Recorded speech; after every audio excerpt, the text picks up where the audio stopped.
Menjalani tatanan kehidupan baru atau new normal pada masa pandemi COVID-19, Batur Natural Hot Spring sebagai tempat pemandian air panas mulai dibuka secara terbatas untuk masyarakat.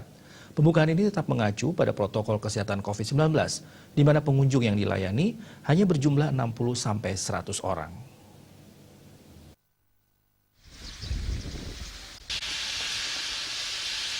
Saat ini Desa Batur memiliki beberapa unit usaha desa seperti Batur Natural Hot Spring Toya Bungkah, warung makan seked dengan wisata waterpark, dan Bina Wisata Jabapura.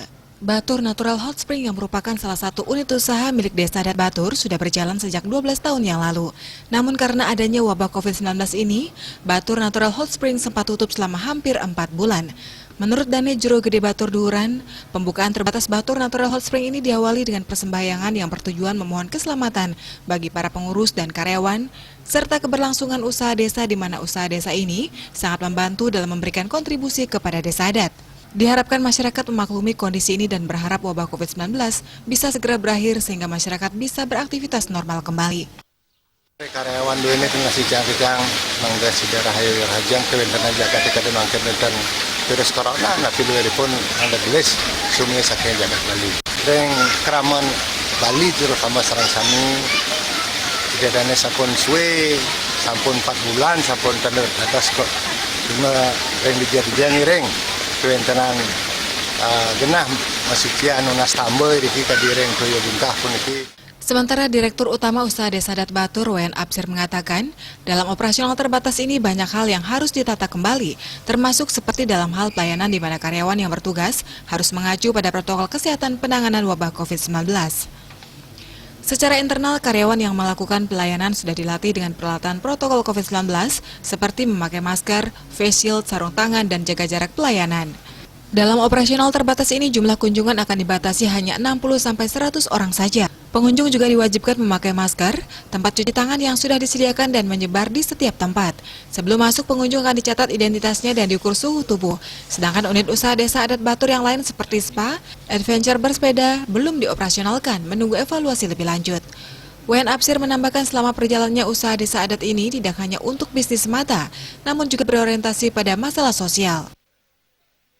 Banyak hal yang kami harus reorganisasi dalam konteks pelayanan yang disebutkan dengan new normal. Terutama bagaimana kami membrief karyawan, staf untuk tetap pada protokol COVID yang ditetapkan oleh pemerintah. Kami juga menyediakan beberapa alat yang untuk mendata pada para pengunjung yang terbatas. Sedangkan Direktur Keuangan Usaha Desa Guru Nyoman Waji mengatakan, melihat kondisi usaha desa yang sudah selama 4 bulan tidak beroperasi, pihak Desa Adat memberikan perhatian kepada seluruh karyawan dengan memberikan bantuan atau pice berupa sembako. Selama masa pandemi COVID-19 ini, karyawan secara bergilir menjaga properti yang ada dengan diberikan kompensasi berupa uang saku atau uang makan. Kami pun mengambil beberapa langkah kegiatan untuk karyawan kami, walaupun dalam status tidak di PHK tetap, ada langkah-langkah desa dan kesepakatan kami bersama desa memberikan sembako dan juga merolling mereka untuk bergiliran tetap menjaga properti yang ada di usaha ini dengan memberikan kompensasi seperti uang saku untuk uang makan, uang transportasi. Tim Liputan Bali TV.